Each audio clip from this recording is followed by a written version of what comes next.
Hi guys, live from Los Angeles, exactly from Hollywood, and I have the honor to introduce you a legend of our war games. It is Rodger McGowan. I'm going to make 4 questions to Roger about the future of our hobby and also about his preferences about the war game. Roger, good afternoon. Good afternoon. And I repeat, it's an honor for me and also for all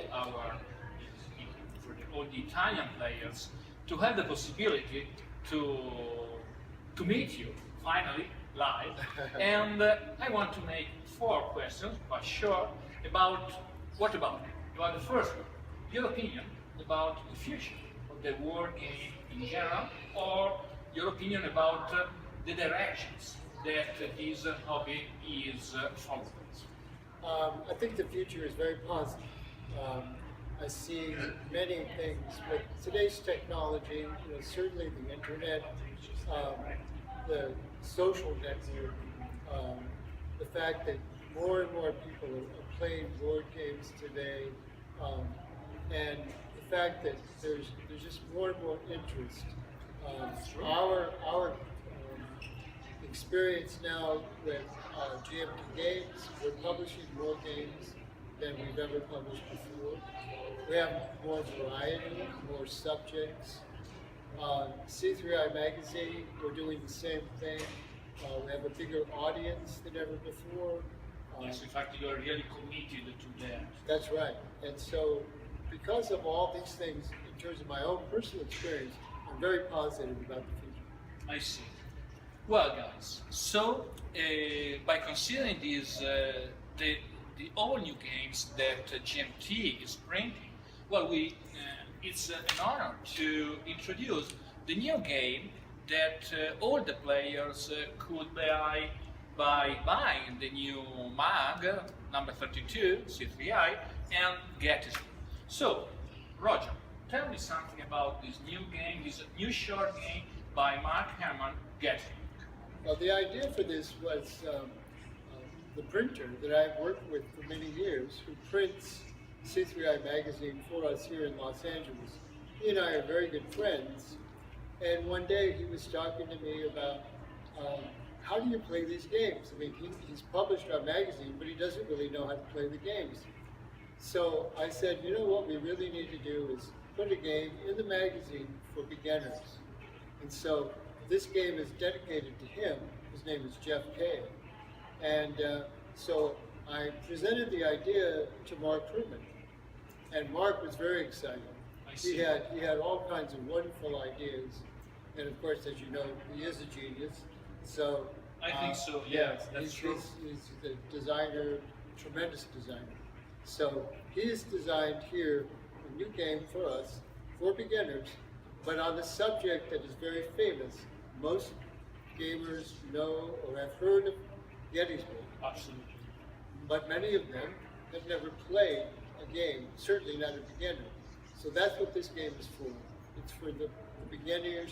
Now, if you're an experienced player, you can give this game away to a beginner, a young man, a young girl that's just starting to learn. A whole new generation of boys and girls learning how to play these kind of games. This is the kind of game that can be the beginning of a hobby. I see. Well, so a new game for beginners.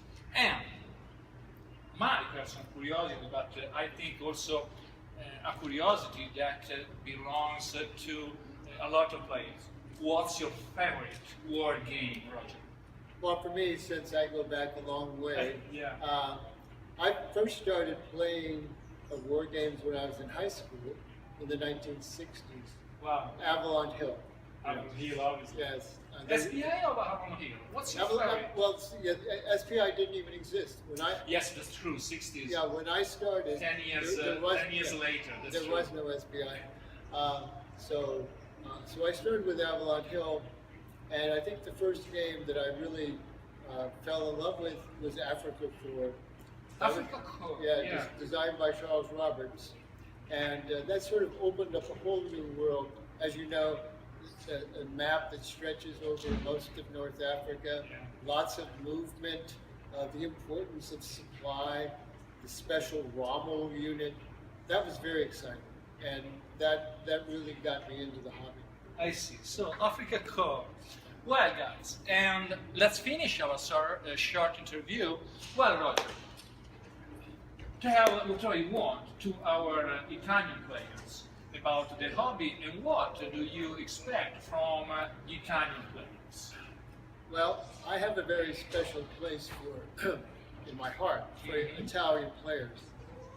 I have been lucky enough to go to Italy. I've been there 3 times now, and I've gone to Rome, Yes, obviously. to Venice, Venice, to Florence, Florence, to Naples, to Capri, to Pompeii. I've walked the Forum. whole Italy. Yeah, Sure. but the Forum in Rome, I've been lucky to be there. The sun is setting. I mean, Yeah. it is amazing. So Italy is very important to me, and I try to capture some of that feeling in my artwork. Maybe I see, yes, maybe, you are, maybe SPQR, some of the games that I've done on Rome. When did you visit Italy? Which year? The first time I visited was probably before you were born. Wow. I'm 1970, not so young. 1973. 1953, yeah. And I've been back, excuse me, a few times since then, and taken my family. So I love Italy, and I probably am not pronouncing it properly, but there's a little town on the coast north of Rome, Civitavecchia. Civitavecchia. Yeah, but there's like 5 little villages along the coast, and they're right next to it. You can kind of walk. Anzio, Tuno. Yeah, north, yes, that area. So That area. yeah, I've been to that area. It's near the marble quarry. Yeah. Michelangelo, where he got the marble for. So that all means a lot. So you appreciate it a lot. Oh, absolutely. Yeah, that means a lot to me. So my hope is that my artwork that comes through, the love for Italy and the history. I see. Yeah. Wow. Well, guys, live from Los Angeles, I thank a lot Rodger McGowan, Thank you. and I hope in the future to meet you again. I hope another time, and thank you for your attention and stay tuned. Bye.